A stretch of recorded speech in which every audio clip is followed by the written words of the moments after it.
Hi, everybody. It is episode 563 of PodQuest. Hey. It is Wednesday, May 28th, 2025. I am Chris. With me is Drootin. Hello. And Walnut. Yeah, I'm here. Good. Glad you're here. Thanks. Glad you made it.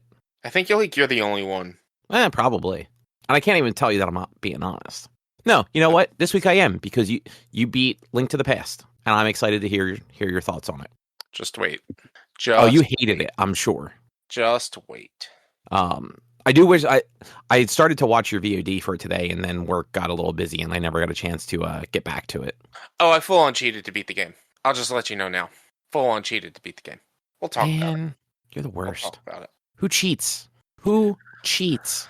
No, After you're right. We will talk about it. I'll just say after 7 hours of playing and being on the final boss, I did not want to have to grind for rupees to buy more fucking potions. So I rewound the fuck out of that final fight. I didn't think to set a save state before going after the boss. That's on me. You know what? But I will also say, like, that Ganon fight, when you've never done it before, is kind of a pain in the ass. It's literally the worst fucking Ganon fight I've ever had in my life. I don't know, man. Ocarina of Times is pretty bad too. Though I haven't done that one since 1998, so maybe it's not as bad as I remember. I can't remember Ocarina of Time's Ganon fight, but as far as I remember, it's just throwing his energy blast back at him. No, it's got a bunch of phases to it, if I'm remembering correctly. Calamity Ganon, the easiest Ganon fight. That was Skyward Sword, right? Yeah. No, that was you're talking Breath of the Wild. Yeah, because if you do everything, he's already at half health. Yeah, like it takes no time at all to beat him. The castle, if you don't go through the front door of the castle, you will accidentally just fall into his room and skip the entire castle. Yeah. Which, did not know that when I decided, hey, I'm going to climb up the side of the castle. Yeah. But that's neither here nor there. How you guys doing? I'm doing. Good Memorial Day weekends? Yeah, I took off Friday to and I was like, yeah, I'm going to do like, it was Friday. I was like, I'm going to do like a bonus stream Friday morning, just do some Monster Hunter hunts and like probably stream for like 3 to 4 hours.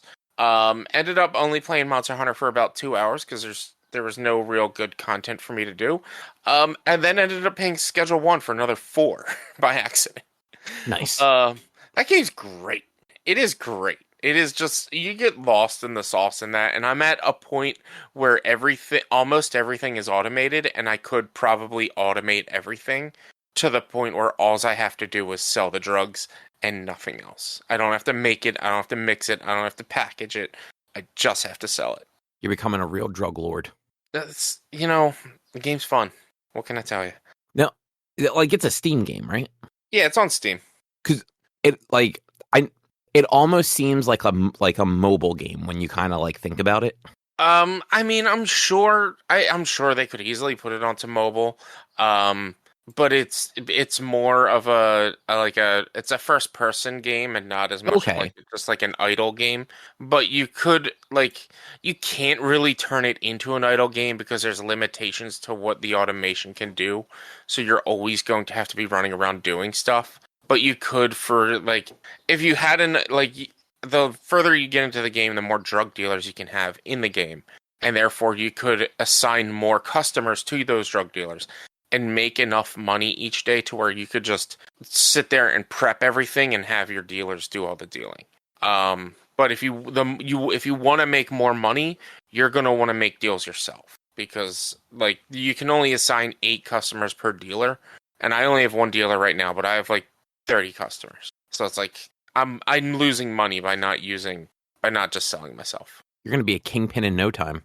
I mean, pretty soon I'm going to have to just buy the barn. Right now I'm living out of a bungalow. But pretty soon I'm just going to have to buy a barn and have all my employees go to the barn. Yeah, it's great. The game's great. Don't sell drugs, everyone, but unless it's legal at least. But you should play a game about selling drugs. Yeah, I have not played any games this week. That sucks. Yeah, it was a busy weekend. Yeah, I get that. Busy. That was me. And then a busy week also. It was me last weekend. I was incredibly busy. And then this weekend, I wasn't as busy, but like I wanted to. So the book that you got the free download for, Cobb, the Sea of Thieves book. I wanted to try Oh to yeah. start it. I wanted to try to start it this week. I'm not going to tell you when I start it until I'm halfway through, because it's going to take you half as long as it'll take me to read it. But I was going to try to start it this weekend, but Saturday I woke up and I'm just like, I don't want to function, and so I didn't. I just watched 911 all day. So yeah. Oh, That shows. I just realized what you're talking, like the 911 you're talking about is the one that you watched the Rob Lowe spinoff of, right? Yeah, But yeah. like It's the original 911, which started on, I guess, Fox and then went to ABC now. And this most recent season, the finale had like the lead character who was like the main fire captain of like the company that you follow. He died at the end of this most recent season. So I was like, you want a great time to start it. Honestly, I like the show just for the fact that it's not 24 episodes a season. It's between 13 to 18 episodes a season. Oh, interesting. So it's like it's shorter, kind of. Like I think the 13 episode season was probably the pre-COVID season. I also like it because they try to ground it in actual real life in a sense that like COVID happened and so they are dealing with COVID in the series. Like it's not like, for instance, I watch The Rookie as well, and The Rookie has never mentioned COVID. Has never like had any adjustments to like how like not had adjustments, but like they're not living in our world. They're living in their own world that never had COVID. Whereas like Man, fuck them. 911, Lone Star, and the regular 911, and a couple of other actual like cop and emergency procedurals, they have like been like, all right, well, COVID's real, and we're in real life, so we're dealing with COVID as well. There are a good number of shows that actually did that. On like what was it? Superstore. They had a bunch of seasons post COVID, or like 2 seasons post COVID, and Yeah, I remember that. Like I never watched that show, but Erica did. that show's great. It's a good sitcom. Yeah, I've always heard good things about it. Yeah, it's not like Office or Parks and Recs level, but like it is just under. Like it's a show that like I'm like, you know what, I haven't watched that in a while. I should watch it, but it's not on Netflix. It's only on Hulu, and so like I don't watch it when I go to bed right now because my phone doesn't. The only thing my phone can do on Wi-Fi is Netflix. Nothing else. So, Doesn't make any sense. I don't get it, but it's only on my Wi-Fi. Everyone else's Wi-Fi, it's fine. So it's the bandwidth or the modem and router or something. Like I need to go get a replacement and see if that'll fix it. And if that won't fix it, then I just need a new phone. Like what happens if you do a speed test from your phone? Let's see, am I connected to Wi-Fi? I'm not currently connected to Wi-Fi. Like speedtest.net. I'm just gonna Google speed. I'm just gonna type in speed test on Google and it'll. No, don't do the Google one. Go to speedtest.net. Let's go. Oh, god damn it. Oh, I don't want your fucking app. Who needs an app for a fucking speed test? Seriously. People in IT that have to do speed tests often. Download speed's roughly 850. What's your upload speed? It's still going, but it's up to 870 right now. Okay, so like you are getting the right, like you're actually getting better than I would have expected, because usually like because you have gigabit, right? Yeah. So usually gigabit is like 950-ish up and down on a wired connection. Usually on wireless it's lower. Yeah, download was 870. That's what it was. I thought that was upload, but yeah, download was 870. So yeah, I think it's bandwidth. But also I just restarted it. Now we're at 530. Well, so that is your bandwidth. Those are your bandwidth speeds. But like I think it's just when I have everyone home and 16 different devices, because it just went with so many people on. Yeah, you are going to get some throttling, but it doesn't make sense at night, especially like for your phone not to be able to play those things, because at the very least they should buffer. I just went from 870 to 530. Like, also, why can't you do them on like just the phone network? Do what on the phone network? Like watch Hulu on the phone network. I can, but then that's just I get yelled at like that I've used too much. Like I don't have a data cap, but I do sort of have a light data cap. Kind Oh, of do they? You start getting emails like you're approaching like X amount of data used this month, please. Yeah. It's like you've used like 40 gig. Like I think I used like recently 30 gigs one month. Damn. Yeah. It's the other issue, and this is why like it's my preferred way to watch shows while I'm going to sleep is either Netflix or Hulu, because Netflix has a 3-episode limit before it asks you if you're still watching. Hulu has a 6-episode limit before it asks you if you're still watching, whereas nothing else really keeps that limit on the phone. But also Netflix and Hulu are the only two that I have ad-free. So like if I try Peacock or whatever, I get interrupted by ads that are always louder than the fucking show I'm trying to go to sleep with, and it wakes me back up. Yeah, now like that alone is, pretty disruptive. Mm-hmm. Yeah. Okay, that's fair. I get that. Yeah. Well, Rich, what's on the agenda? On the agenda, oh man, I'm browsing a Steam store right now. They got a zombie sale going on. Wasn't even paying attention. Cobb, you started reading a book called The Bound and the Broken series. The series is called The Bound and the Broken. You read a book. You read a book, okay? Drew, books. You started playing a game called Doom: The Dark Ages, and I played this game called Legend of Zelda: Link to the Past, and I beat it this weekend. It is the Dark Ages, right? Mm-hmm. Yeah. Okay. I typed that in there with every intention of like double checking, and then totally forgot till just now that I never double checked. So that's how my day went. Hey. But yeah, I've been reading the Bound and the Broken series. It is more than one book. Mm-hmm. So today I finished the third novella, which is technically book 3.5. So it's like it's a novel followed by like a novella, like after each one. So there's one book left that's currently published, and I want to say it's supposed to be like a 6-book series. So there's like 6 or 7. So there's a couple books left to publish. But it's kind of like the author Ryan Cahill took like a bunch of popular like concepts from different series and just kind of did them better. Like he took things from like the Aragon books and Wheel of Time and the Stormlight Archive and a bunch of other things and just kind of like put them together and then fleshed them out in a much better way and made it a little like darker and grimmer but not grimdark than a lot of those books tend to be. So it's fantasy. It's got dragons. So each book introduces a few more like point of view characters, but like the primary focus is this kid who basically like he grew up in like a village in the woods. Him and 2 of his friends kind of get caught up in some nonsense, and they end up kind of joining a rebellion, for better or worse, whether they wanted to or not. The one kid who's the main POV, Kaylin, he ends up becoming the first like bonded dragon rider in 400 years. And one of his other friends gets abducted by the bad guys and does not know that they are the bad guys, as they are like training him to be a battle mage because he's got the built-in ability to use magic in the world. So now they're kind of like on 2 opposing sides, and the kid who was abducted doesn't actually realize that like bad shit is happening. He actually thinks that like he is technically on the good side of things.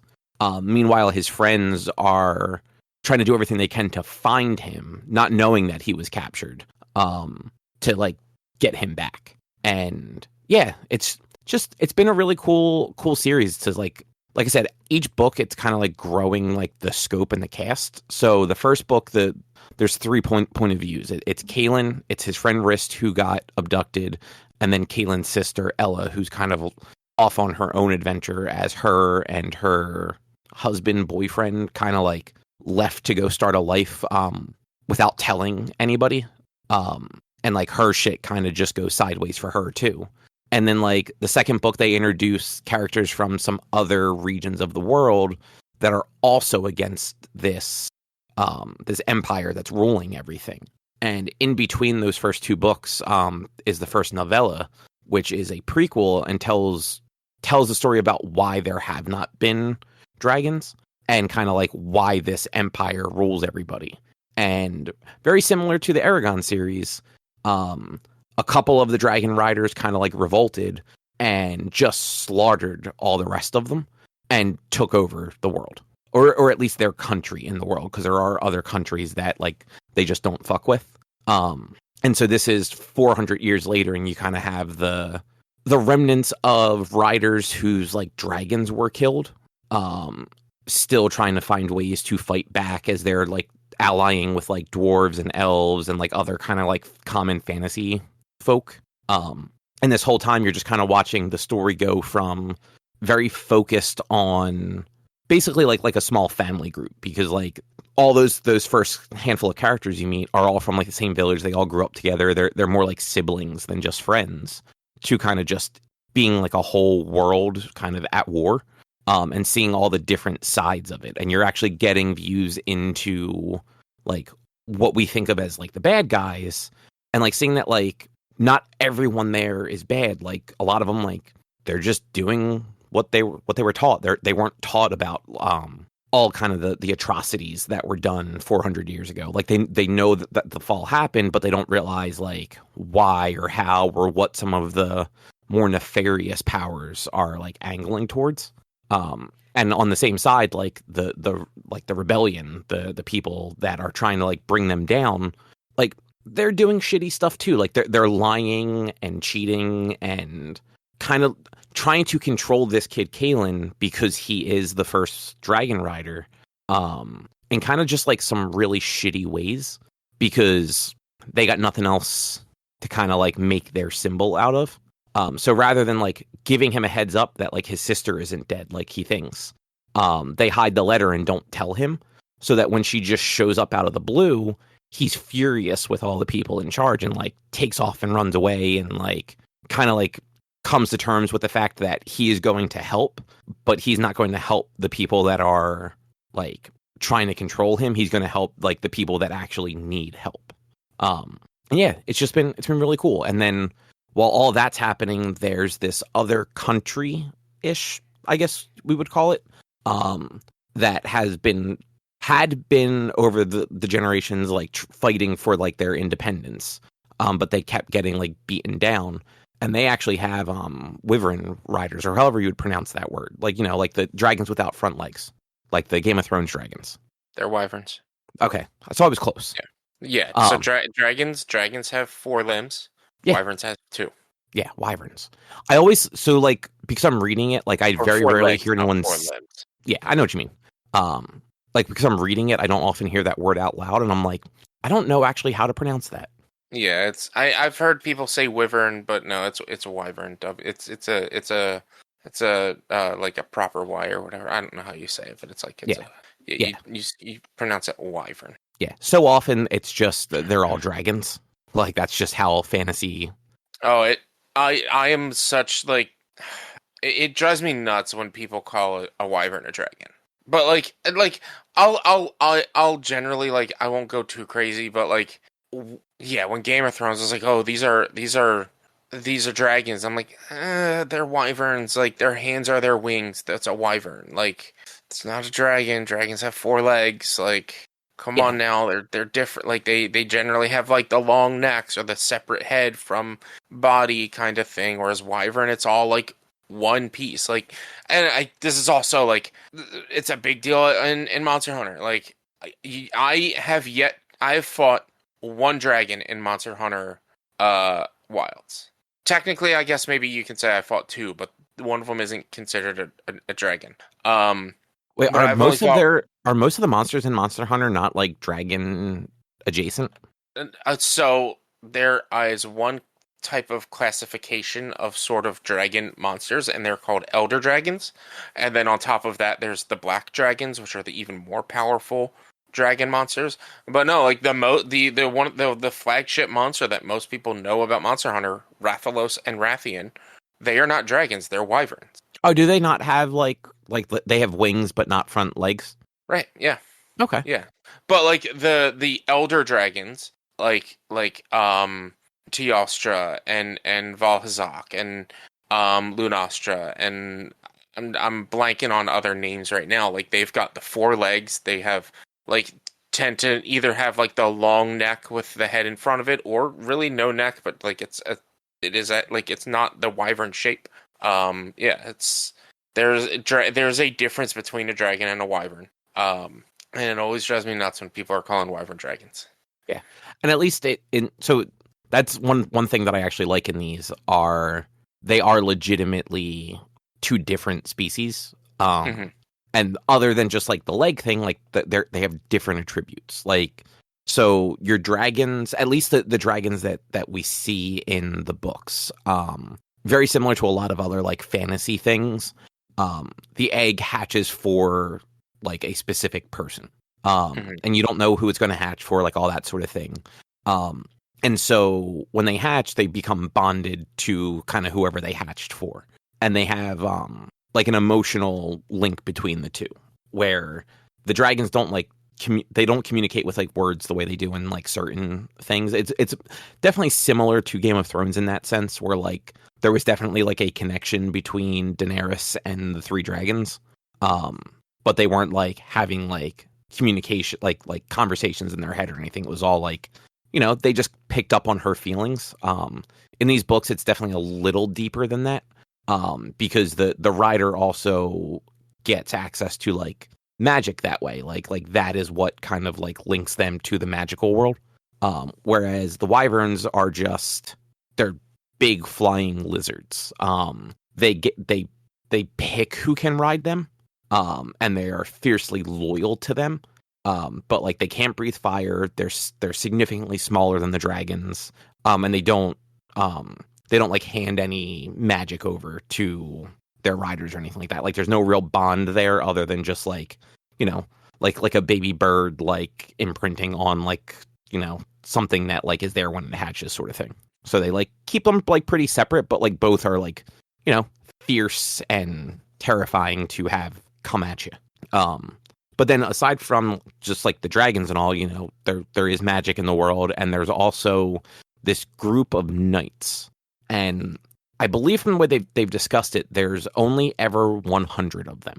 And they are not resurrected, but they're basically like saved from the brink of death. And given immortality, or I guess agelessness would be the better way to put it, because they can be killed in battle, but they'll never grow old or anything like that. Like kind of where they're kind of saved is where they stay. And they're saved by like the warrior god of this world.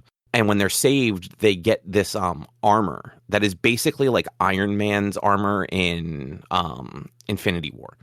It's not quite like it. Obviously, it's not nanotech, but it melts out of an emblem on their chest that's like branded on their chests, and just they can just control like kind of like what part of their body it covers and how much of it.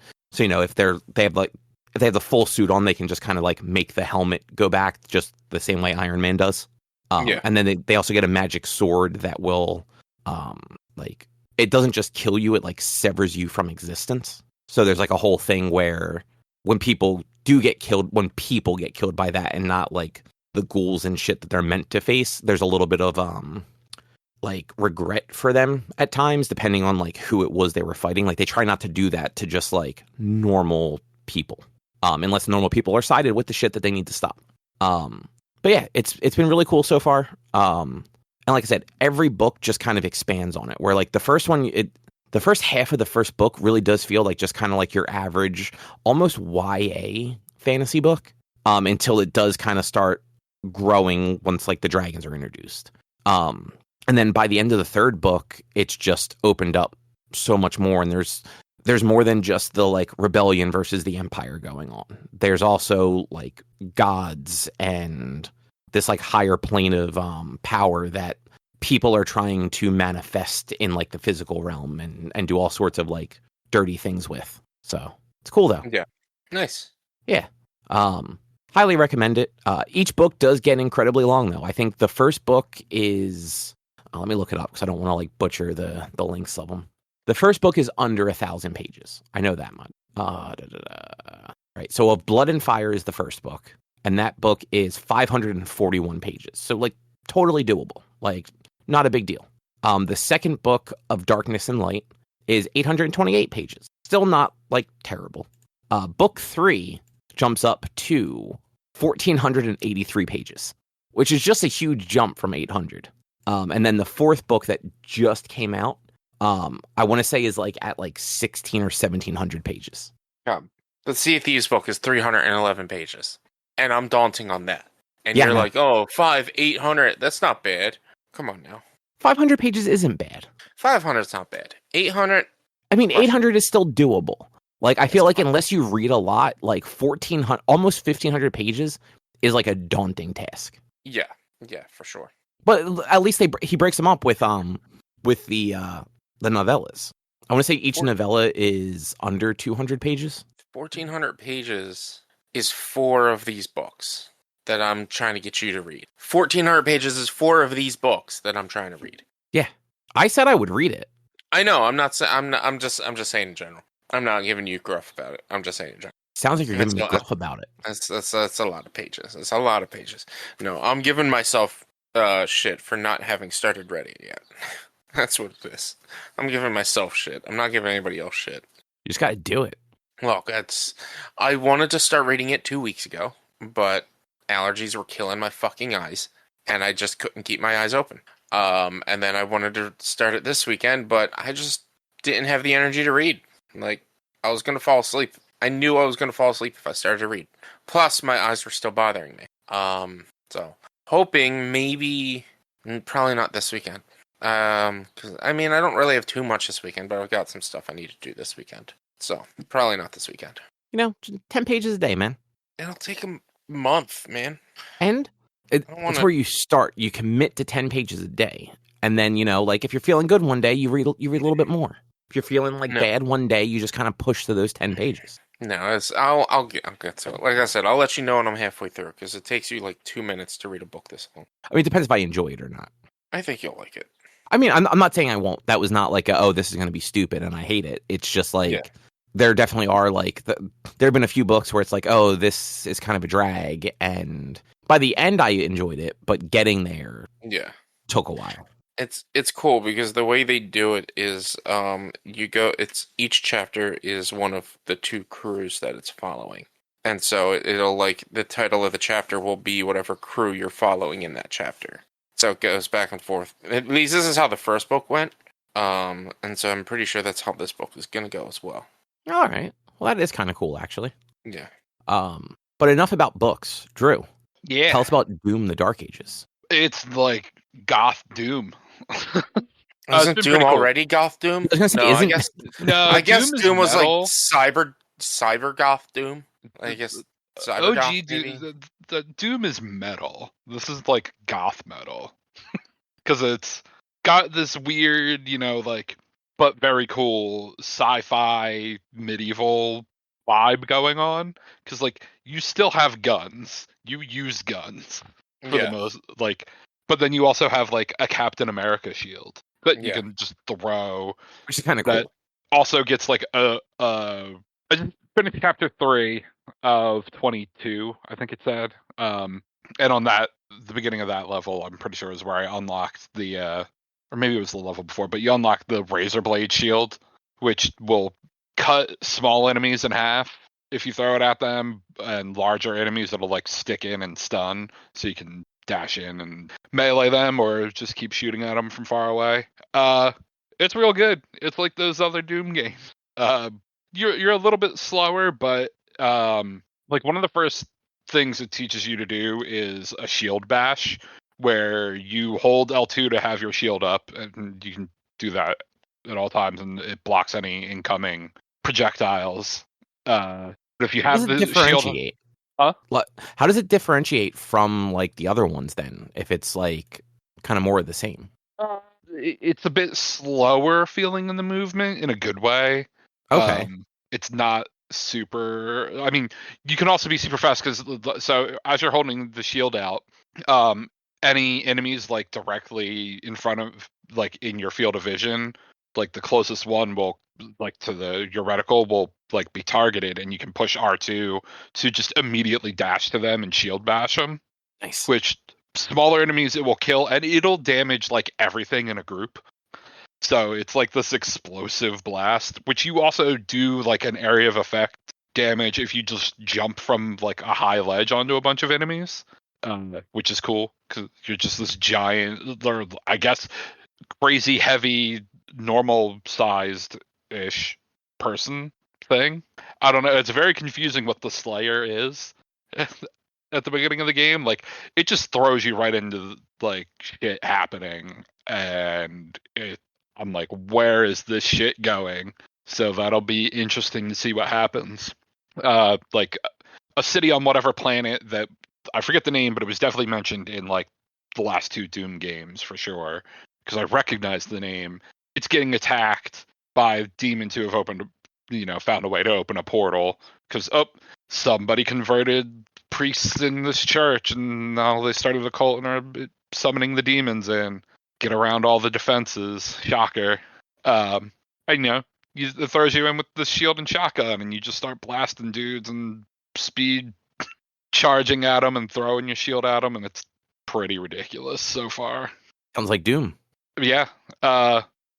Some dudes will have like metal shields, and if you shoot their shield a bit, it'll heat up, and then you throw your shield at them, and their shield explodes and damages everyone around them. I just got like the plasma rifle, which some enemies have energy shields, and if you shoot the energy shields with the plasma rifle, the energy shields blow up. Weapons have upgrades. It's weird that there's like plasma rifles and stuff like that in a thing for taking place in the Dark Ages. I mean, that's the thing. Like I said, it's a very sci-fi but medieval. Yeah. Like, the humans are definitely dressed all in like armor and shit, but they're using like plasma rifles and crazy. I just fought in a giant fucking mech. Nice. Like, the end of stage 3 is you have to take this core that's going to blow up the city, and you just take your giant mech and fight your way through a bunch of giant demons while you're fucking controlling a fucking Megazord version of yourself. Okay, that is actually pretty cool. It was pretty fucking cool. But yeah, it's kind of the same. Hey, go around. Oh, here is a combat area. And then you can pull up your map and, oh, hey, there might be a thing over this way. Go find the secrets and whatnot. And it tells you how many of the secrets and all the shit you found or didn't find at the end of the level. And then you move on and you kill more demons, and metal music plays, and it's fucking Doom. Yeah, how is the music like good? Because I assume it's not.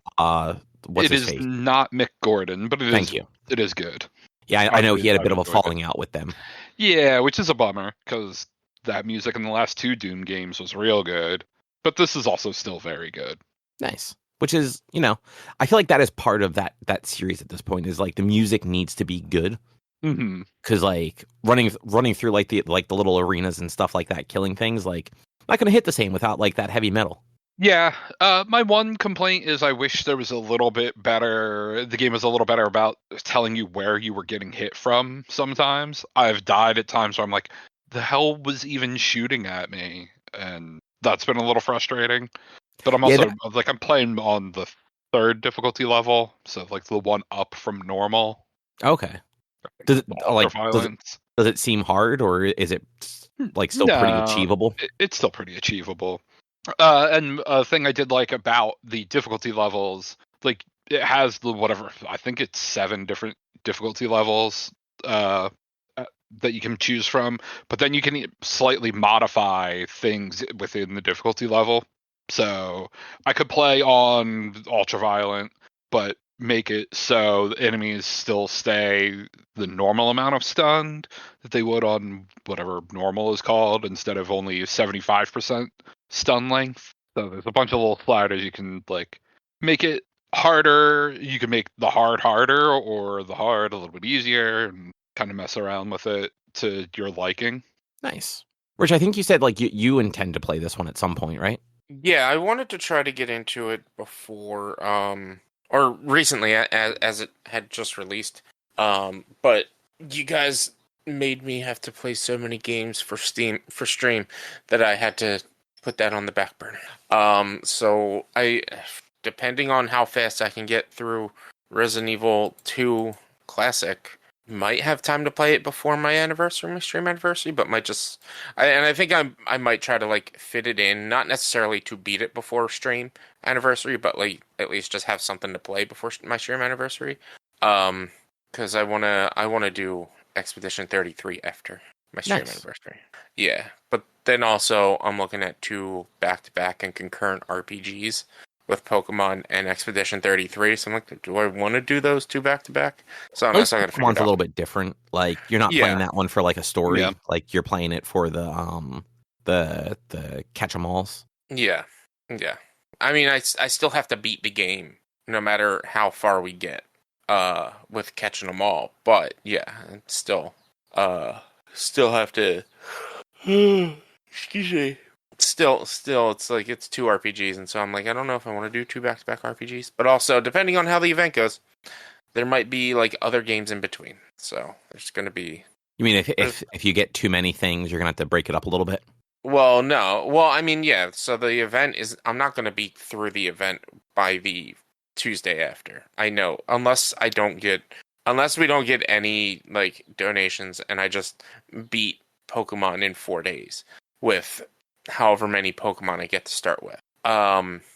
But like depending on like if we reach 5,000 donations, then or subs or anything, 5,000 bits worth of, then it'll be people will have to the chat will get to pick my Demon Souls build. So we'll end up playing Demon Souls at some point, probably after the event, or 10,000 will be Cuphead, so stuff like that. So like we'll still mix it all up a bit, but we'll see how it goes. You know, you got a little time to kind of plan everything out appropriate. Yeah, nice. Well, Drew, anything else about Doom that's kind of noteworthy? Not really. I'm only like 1/7 of the way in, so I still have a lot to see, but it's been fun so far. Nice. Yeah, at some point I want to at least like give that one a shot. I mean, it's on Game Pass, so like there's not really a reason not to. Like, yeah. Even if I just wanted to pay like, because I think it's on Game Pass on PC and Xbox. I think so. Like I could always just like do the $9 PC only and just load it up on the Steam link or something if I didn't want to like pay for the $16 or however much Game Pass is now. But yeah, Doom. I like Doom. Yeah, it's good. Nice. Now, Rich. Yes. Tell us about Link to the Past. Oh boy. Yeah. I mean, game's fine. What an asshole.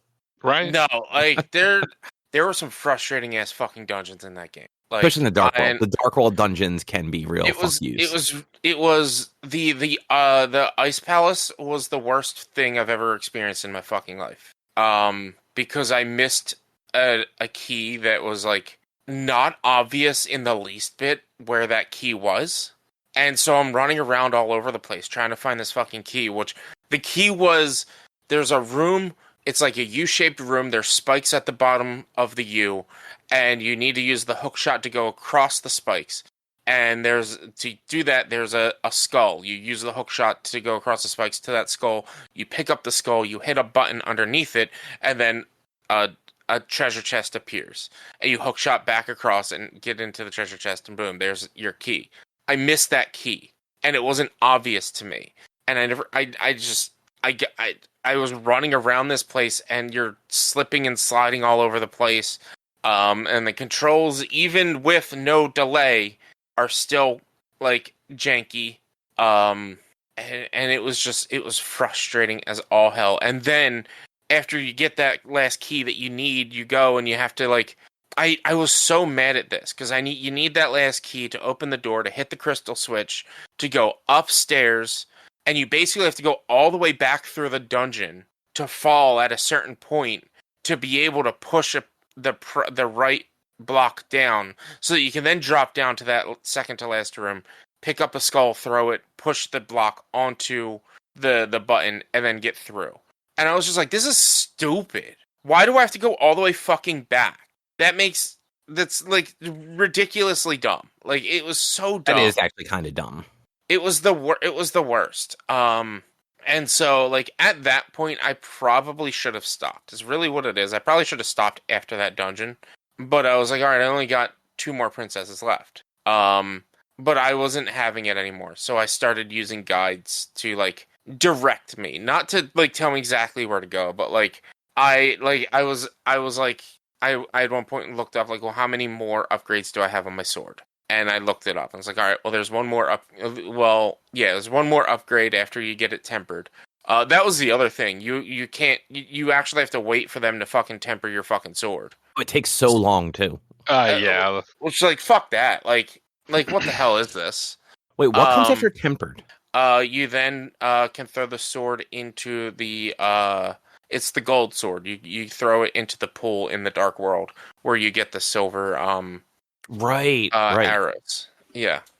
Actually, speaking of that, did you figure out to go back to the waterfall to do the boomerang and bottle and shield? Drew told me to do it. I had been there, but I didn't know what to throw in there, and then Drew told me to throw those. Not the bottle, but the shield and the boomerang. Yeah. Yeah, I was I got a little bit further than that. I got maybe like 20 minutes in before I had to stop with work stuff. Yeah. But like you had gotten in there, and I saw you throw a couple things in. And then you're like, I'll come back later. Maybe like somebody will like mention this and it'll tell me what to do. But no one tells you what to throw in there.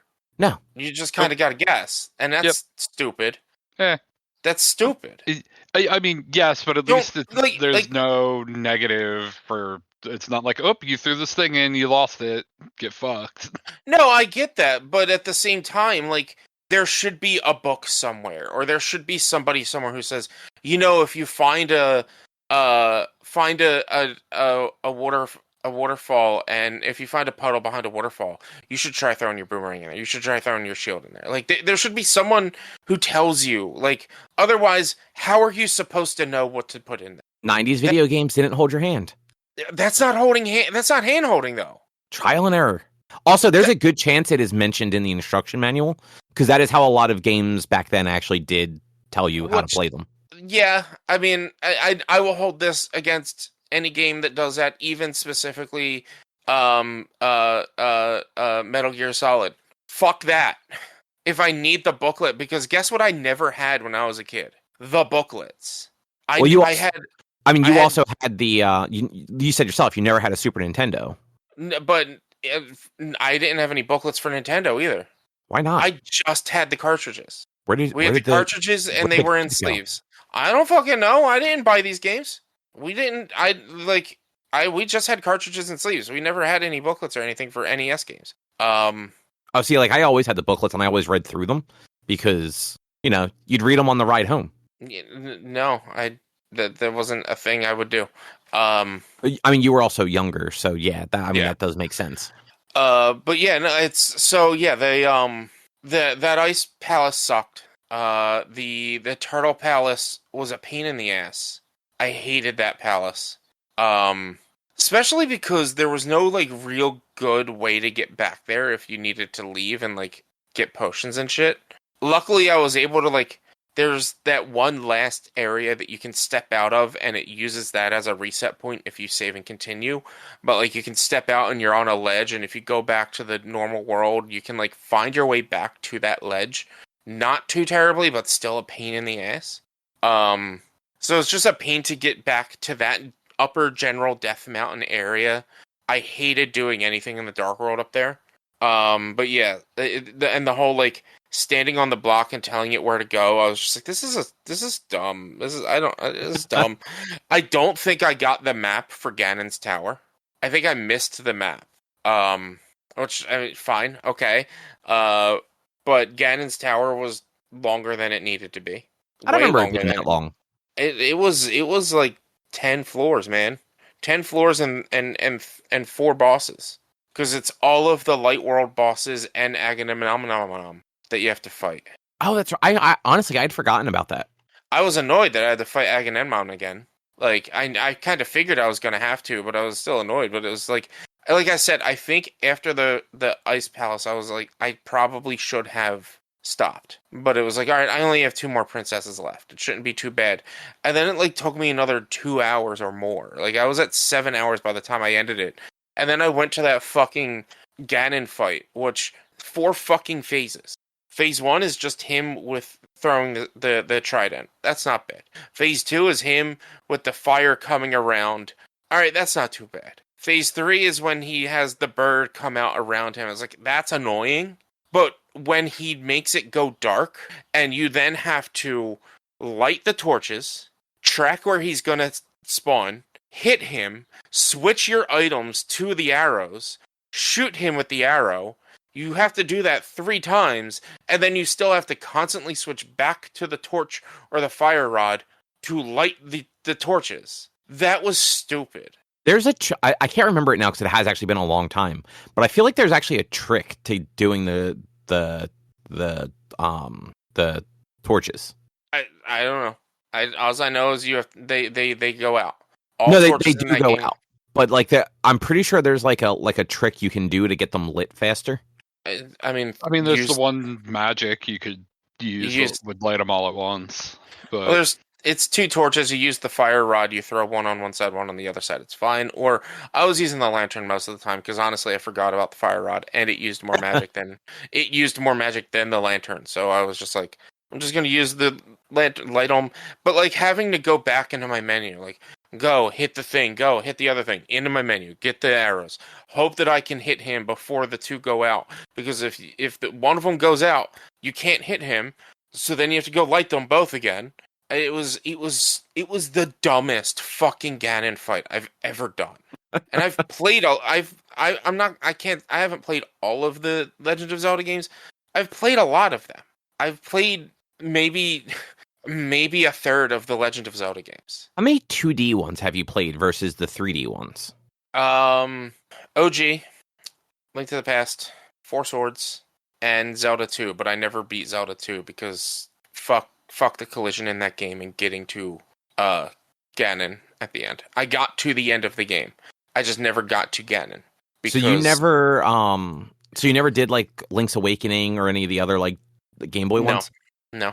So do you like any of the 2D ones then? Other than 4 Swords? I'm not saying I hated this one. It was frustrating as all hell. I was just curious because like you didn't like Mario World. That's why I was just curious if like maybe like the 2D games just aren't for you. Platformers aren't for me. 2D platformers specifically aren't. No, those I know. But and I wasn't saying much positive about Zelda, but I know you like the 3D Zeldas. No, like I also love 3D Mario. No, I enjoy the Zelda. I enjoy Zelda games. I do. Like I said, I think in part I should have stopped. And that's why I was a little bit more frustrated. But it was also like these games I don't really connect with retro. Like with retro like games older than like the 90s or 95 or whatever. Like games that like are built around going back and doing things to replenish. Like that's why I never beat the original Metroid, is because I got bored of having to refill my energy tank. Yeah, you're very much more of a PlayStation and up person. Yeah, that's where I like I played a lot of old school. Like we had a Nintendo, we had a Genesis. I have some nostalgia for those games. But the games that I have nostalgia for are games like fucking Wrecking Crew and Sonic. Shit that nobody likes. Fucking Wrecking Crew. Wrecking Crew is the shit, man. Dude, I love Wrecking Crew. No, that game's that game exists. The Wrecking Crew. There are far worse games than Wrecking Crew. But that game is fucking mid as fuck. That game is great, man. I love Wrecking Crew. There are definitely worse games. I have watched several very bad Nintendo games be played over the last couple of years. And like, man, there was some true garbage released on the NES. Yeah. But yeah, so where I lie is like the PlayStation era of gaming, PlayStation Beyond is where I like find pure nostalgia from. Like I'll play these older games. I'll play like Link's Awakening. Like if I were to play Link's Awakening, it would probably be the remake and not the remake was really the good. original. And I'm pretty sure it's most like very faithful to the original. Like it's just got the cool art style too.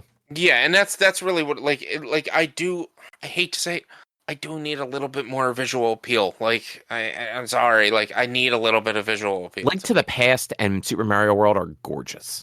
I don't know what you're talking about. They are. They're fine. Like they're just like the Link to the Past holds up way better than like Ocarina of Time does. I wouldn't disagree on that. But I also it's because like 3D just didn't hold up very well. Early 3D stuff like your PlayStation, Nintendo 64, even frankly like PS2 and Dreamcast, like that shit did not hold up well. Whereas like when you go back to like pixel art and like even stuff from the NES, like it's much more monochromatic, but like it still usually looks pretty cool.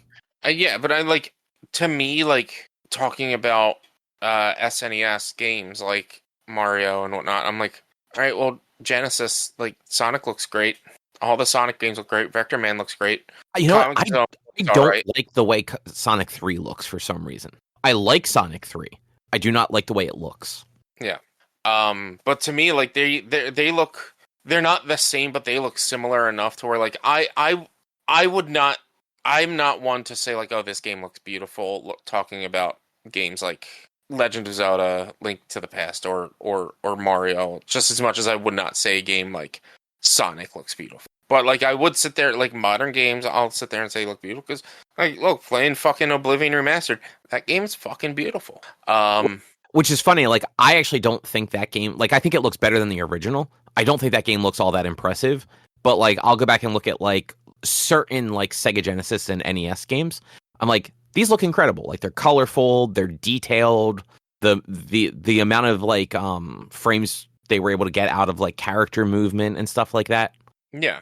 And there's just different levels of enjoyment in that. Like I look at it and I don't know. I don't worry about a lot of the stuff that you really mentioned and brought up. Like I look at it, I see a retro, I see an old school game, I see something like I like. All right, this is cartoony. Like Legend of Zelda: Link to the Past, cartoony. It looks cartoony. Why does Link have pink hair? Who knows? But then like after that, beyond that, I'm just like, all right, I'm like, I don't know. It's as dumb as this is gonna sound. Like I'm just a cartoon guy walking around in a cartoon world. Whereas like even with Sonic, like I'm just like I'm a cartoon hedgehog. But then like the more like I would go even say like Ocarina of Time, I'd be like this brings me more into it because it's like it's all around you. You're still a cartoon guy in a cartoon world. You're still a cartoon guy in a cartoon world, but like it's all around you. And that's why 3D hits. That's why like even games like Resident Evil, like classic Resident Evil games, and like Dino Crisis 1 and 2, I guess, and like they like there's it's that like Legend of Zelda: Link to the Past a little bit more than Super Mario World, but like it's that openness, that being able to move around more, and like everything's around you, like those. Those games, Resident Evil, Dino Crisis, they're not beautiful, not at all. Like but it's like it's cool because like a lot of the stuff is like kind of hand painted. Not as much Dino Crisis 2. That game looked terrible in modern day, but like Dino Crisis 1, Resident Evil's like everything's like kind of hand drawn, hand painted kind of stuff, so it looks a little bit better. But I don't know. It just doesn't click with me as much. Like I don't look at it and be like, oh, this is beautiful. I don't know. I can't really explain it. It's just I don't. But like the game overall was a Legend of Zelda game. Like I hate to say it. Like I'm gonna be very reductive, but it's Legend of Zelda. Like it is the Legend of Zelda. Like that is the one that sort of created the format that you're used to. The only Legend of Zelda that does not fit this format are the two most recent Legend of Zeldas, and some of like the handheld ones. Well, but they all still fit that same. Wait, which handheld ones do you think not fit this? Most of them. Don't Oracle of Seasons and Ages play totally different? Like, aren't they not 3 and 7? They're fucking basically Link to the Past. So those are two I've never played all of either one of them. I've only played like a little bit of, I think, Ages. And for some reason I thought they didn't have the 3 and 7. I mean, I don't know if it's 3-7. I think Link to the Past is like the only one that has that many dungeons. Ocarina of Time doesn't even have 3 and 7. Yeah, but so I was just using that as the example of like Link to the Past. You have the 3 dungeons, and then you get it is 7, right?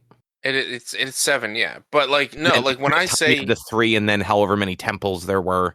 Yeah, I think Ocarina of Time was like 3 and 4, if anything. It might have been 3 and 3. Like no, there are way more than 4. Because there's forest, water. I'm drawing a blank on every other one. Forest and water are the only 2 fucking temples I can think of. I can't remember. Dark World or like future Link to the Past, or not Link to the Past, future Ocarina of Time dungeons right now. I mean, there's at least 4 because you're right. There's the forest, fire, water, shadow, spirit, and then Ganon's castle. So what is that? 1, 2, 3, 4. So 5. Yeah. But what I mean by like it's Legend of Zelda is you're gonna go somewhere, you're gonna get an item, that item is gonna be used to kill the boss. And to bring it even more reductive, there's always a bow and arrow. There's always gloves that help you pick things up. There's always a hook shot that helps you get around places and grab things from afar. There's always a boomerang. There's always the Master Sword, which, I mean, that you have to stay. You can't really blame it for that one. But really, like a lot of that stuff is very, like, it is foundational to the games. Mm-hmm. Yeah, but it's just like, I went into this game never having played it before, but knowing I'm getting a hook shot. At one point I was like, oh, I'll probably need the hook shot for that. Yeah. Even though I've never played the game, I was like, yeah, I know I'm going to get the hook shot. So it's just like, it's formulaic to Legend of Zelda. And so that's why, like, for somebody who is playing a Legend of Zelda game for the very first time, this being one game that they hold very dear to them makes sense. But for someone like me who's played a large number of Legend of Zelda games before ever playing this one, to me, it's a Legend of Zelda game. Unfortunately, that's just how it is, because it is very formulaic to. I know it set the standard, but it's formulaic to everything I know about Legend of Zelda, and it's also better than a lot of the other ones. I like Wind Waker, or not Wind Waker, Skyward Sword. I like Twilight Princess. I know people don't. I think they were great games. I think the argument about Twilight Princess, I feel like, has come around. Like, I think people are less down on that than they used to be. I feel like Skyward Sword is still the one that people just, like, remake fixed a lot of it, but I think a lot of people were just down on that one because they did not want the motion controls. Yeah. But, like, get past yourself on that. Like, I know it's kind of a rude way to say it, but get past yourself on that, and, like, those games are great. Like, the motion controls weren't terrible. Like, I played it on Wii U. Like, they weren't shit motion controls, especially because I'm pretty sure the game came with a Motion Plus. For Skyward Sword? Yeah, because you needed a Motion Plus to play it. I think there was a version you could buy that came with it, yeah. I know, because see, here's the thing, Nintendo used to do this thing where if you needed a peripheral, you got it for free when you bought the game that needed it with. You mean, that's right, because they had, like, the little attachment for it. Yeah, it was the Wii Motion Plus, and you connect it to your Wiimote, and it helped make your motion controls better. And then eventually you also have to think about it. Those motion controls were not fun generally. So playing, like, a whole game where you had to, like, slash the sword, like, I would have just fucking not played that game myself. And I didn't until it got re-released on Switch. I don't know. Motion controls for, like, Twilight Princess, yeah, they were garbage. Motion controls for Skyward Sword, they weren't garbage. No. Like, yeah, no. Like, it was still, like, swiping, but, like, in Twilight Princess, it was just waggling. And this is, like the motion controls are good. Like, but again, what I'm saying is, like, that's not fun for most people. And that's, so, like, people are going to play that and not have fun with it, and then be like, cool, I don't like this game. Is it not fun for most people, or did most people just not want to do it? Both. I think people didn't want to do it because they didn't find fun in it. I don't know. We can get into a back and forth argument about this one, but, like, I think people, like I said, get over yourself when it comes to that, because you missed out on a really good game because you didn't want to do a thing that was part of the game. And it was the whole game. It wasn't just part of the game. Like, that was how you had to play it. Like, I mean, there were some enemies that you had to swipe the proper, like, in the right direction, but, like, you could have just a light wag or a light motion. Like, it wasn't like you're having to do extended dramatic swipes. Like, I don't know. Like, I get, like, I'm someone who always was like, what's the problem with motion controls? I never understood the hate for motion controls. I still don't to this day. Do I use them? Not really. but it's because they haven't made them better, and they haven't really made anything around motion controls. Talking about like Switch 2, I was like, you know what? I might get the wheel for Mario Kart just because it'd be fun. Because try it out. I never really used the motion controls on the Switch, but on the Wii and on the Wii version of Mario Kart or the Wii U version of Mario Kart, I did use the motion controls. It was fun. It was fun to do. See, I hated that too. I hated using the steer, like having to steer it like a steering wheel. Why? It wasn't fun. I don't understand how it's not fun. That's just I just don't get it. Is what it is. I don't get it. I mean, so for me, ever having used motion controls in the Mario Kart games, it's just not responsive in the way you want it to be, which makes the game less good, which ruins the fun of Mario Kart. I don't recall it ever being not as responsive as I wanted it to be. I think it depends how you're playing too. Like, I feel like back then, like, you weren't like going for like all the blue sparks and 250cc false. And stuff like that, were you? False. I was going for the sparks. I was going for the drifting. I was doing it all. Like, okay. I would use it. Like, I don't know. I don't understand hatred towards motion controls. I don't get it. It's different, and that's what I like. I know a lot of people out there and a lot of nerds just don't like different. But that's where, like I said, it's very negative and possibly wrong for me to say, but like, kind of get over yourself when it comes to the whole like, well, I didn't play it because it has motion controls. It's like, well, you missed out on something great. Like, you missed out on a really good game. But like, that's not like, that's also reductive to that, because if people don't enjoy motion controls, then they didn't miss out on something, because it would have been money they spent to have a bad time. Right. True, but there are people out there that didn't do it because they didn't want the motion controls, not because they don't like motion controls. They just don't want to do motion controls. Like, which is also a valid thing. Yeah. Like, that's all I mean. Is like I played a lot of Wii games. Some of them, like, I actually think Wii Sports was fun, which is also very, very like basic. Yeah. I get that. But like bowling and tennis, those were a ton of fun. Like, the motion controls for those in particular were fantastic. I think some of the stuff that they tried to do was ambitious and just didn't, like, I personally did not enjoy it. Like, I hated the steering with Mario Kart. I hated the idea of like having to like waggle the fucking Joy-Con for like different stuff in games. I did not like aiming with it either, because it just felt very unnatural the way you had to hold it. I think the Switch motion controls were actually a huge step up. And it's just by that point, people didn't want motion controls, so they never really tried. But I think they were way more accurate when you did use them. The problem with the motion controls when it came to the Switch or with the Wii and Wii U was they used infrared, and you needed the motion bar. And like, I was one time controlling my Switch by pointing it outside, or not my Switch, my Wii, by pointing it outside. I was pointing it out a window. It was bouncing off of it. And it was bouncing off like the siding of my neighbor's house. And I was able to like move around and look around. Like, it was the application, or the implementation probably wasn't great, but the application worked. And I haven't really, I don't know how many, I actually don't know if I've really played any besides Mario Kart. I don't think I've played any games on the Switch that had motion controls. Yeah, I mean, there weren't a lot of them, and the ones that did, like, it definitely was like an afterthought in a lot of cases. Like, 1-2 Switch was the only one that really leveraged it, because that was the whole point of that game. Yeah. And like, frankly, like it worked really well in those games. Like, there wasn't a lot of replayability unless you always had groups of people that really wanted to play like those mini games. But like, they worked really well, and it's just like, you kind of got one play of it, and then you're like, cool, well, I've seen all this, I'm done. Yeah, I mean, it was a party game, is what it was. And you don't throw parties. Party game is the problem. Like, it's not like a game where you're going to break out and everyone's going to be excited. Or even like a Jackbox, where like everyone can, like, even if they don't want to play games, like, Jackbox is kind of an easy one for everyone to just kind of like get sucked into. Like, 1-2 Switch was not that. Yeah. Mm-hmm.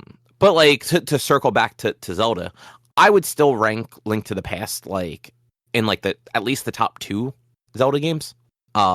for me personally. Yeah.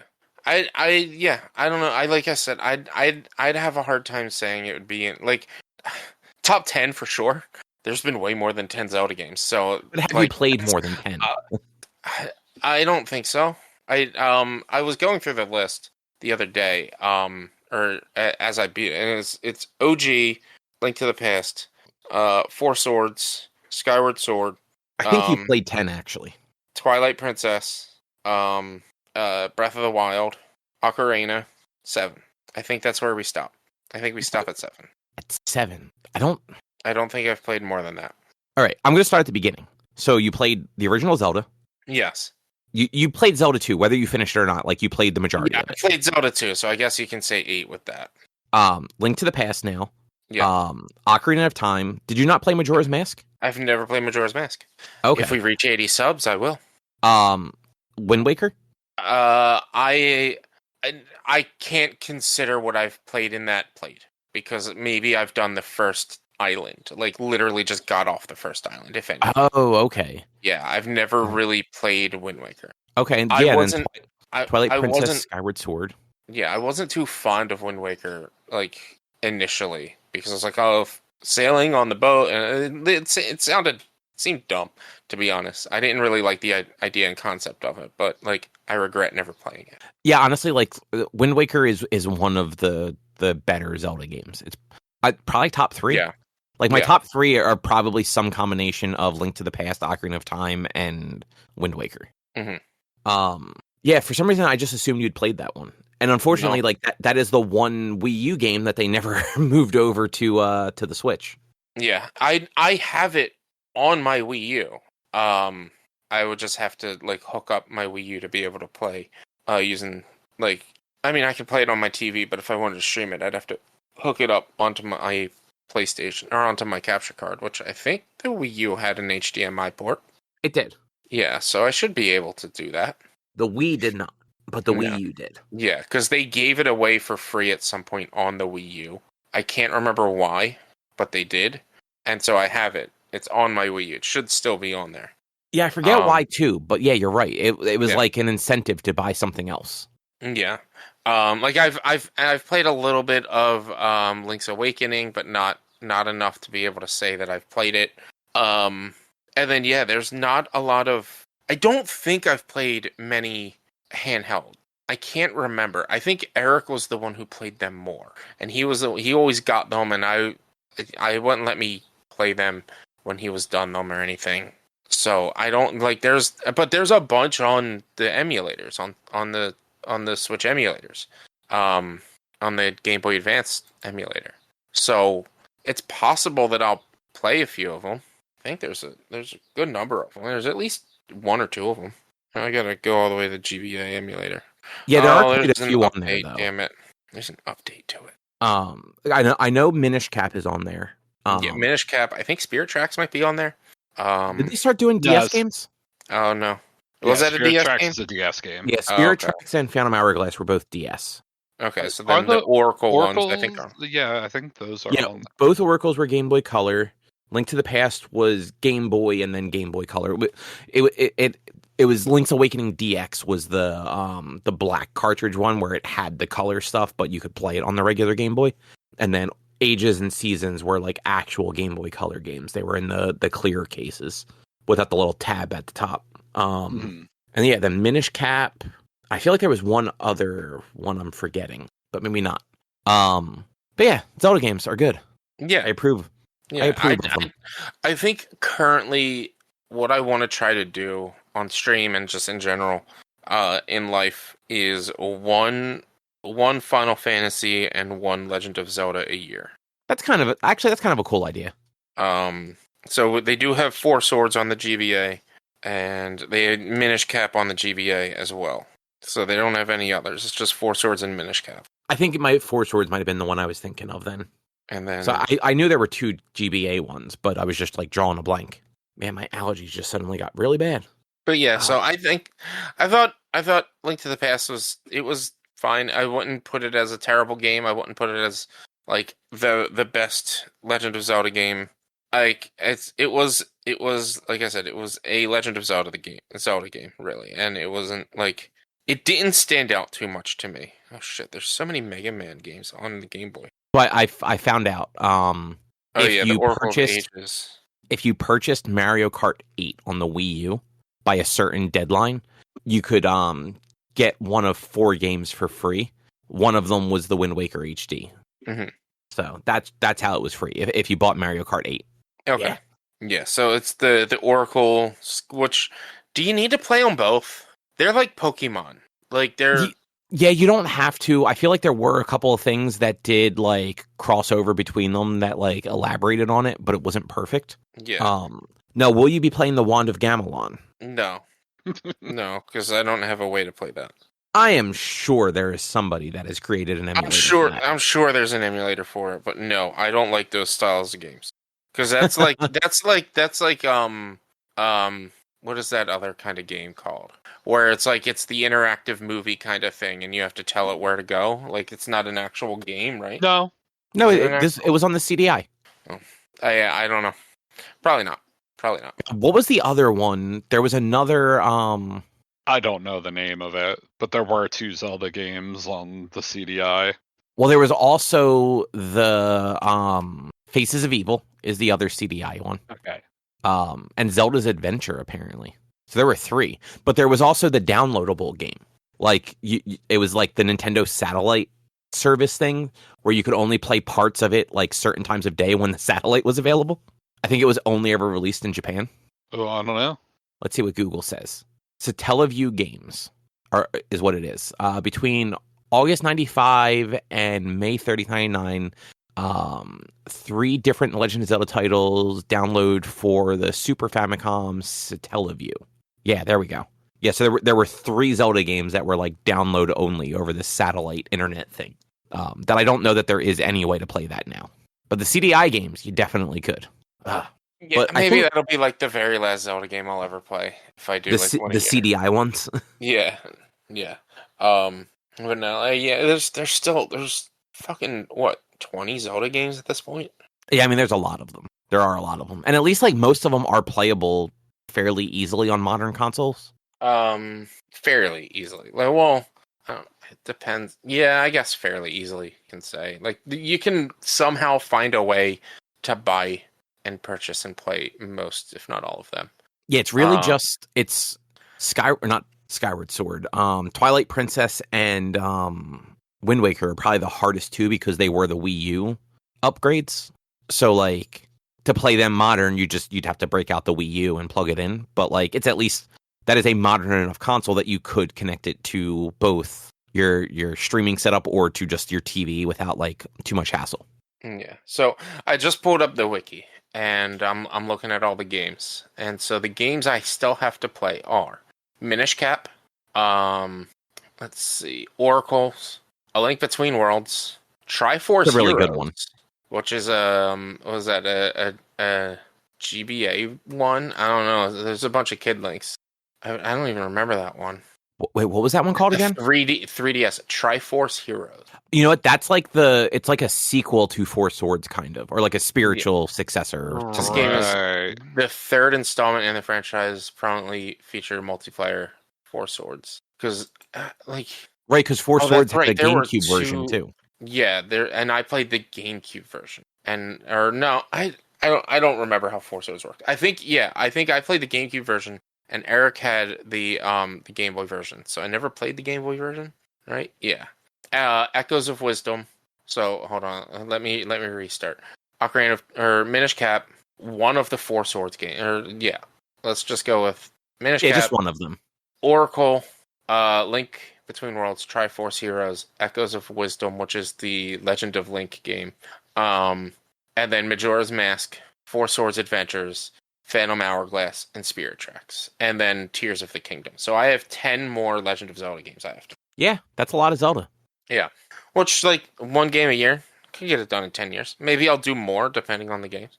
But and some of them are shorter. Like, a lot of those Game Boy and GBA ones, like... Yeah. Link's Awakening, like, less than 10 hours. Yeah.